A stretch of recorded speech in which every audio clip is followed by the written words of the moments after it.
Andor episode 7. Wow, what an episode. Considering we just got out of the heist and what it seems like the dust is settling, I think this might be my most favorite episode so far. Great editing, great cinematography, and a very captivating, full of emotional depth portrayals and representations and characters, and I'm speechless. But yeah, let's dive right into it. It felt like a standalone film, like a start of something new, and literally in the story, that's what happened. The heist was meant to represent something, and it did. And the series also took the similar tone. So you had this sort of a meta wink at the situation.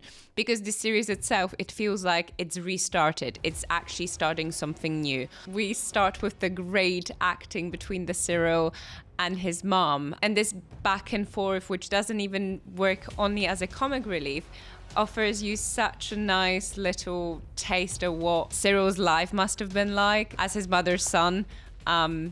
We don't only get a great piece of conversation, but we also get even greater understanding of what his life must have been like. Clever script, well done. It does help that we have high caliber actors joining this episode. We have Stellan Skarsgård, we have Fiona Shaw returning. You know, Stellan Skarsgård's got this double persona that he needs to play, and him speaking to Mon Mothma in such an intense way whilst also doing the show. A few scenes later, I'm gonna jump right now, but a few scenes later we actually see Mon Mothma do exactly the same thing.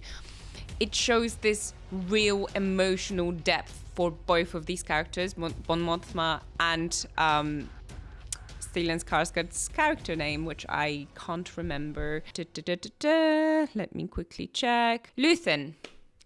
His name is Luthen. Carrying on, Mon Mothma becomes far more content later on, and she becomes very sad. She's a very sad character in the old trilogy.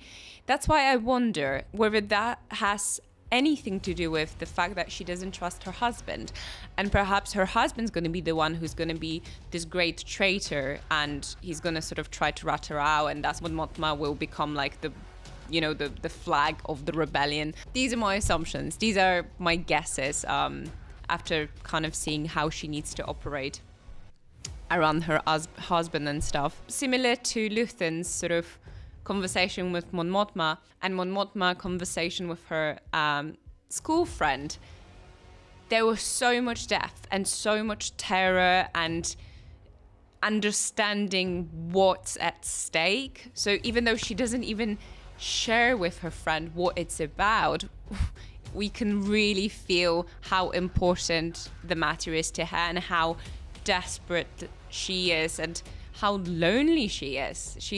It's lonely to lead a rebellion from the back curtain, and she's such a fascinating character. And yeah, I'm really looking forward to seeing the trajectory of where the story's going to take her. With Luthen and Mon, we really get to feel how much they risk by doing what they're doing.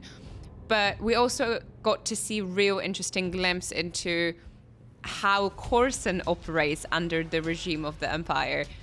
It's not pretty. It really reminds me of Hunger Games, this very dystopian, very horrific, tragic view of the world and what it can be. I really appreciated the fact that 15 minutes in and we did not see Cassian Andor anywhere, even though the series is about him.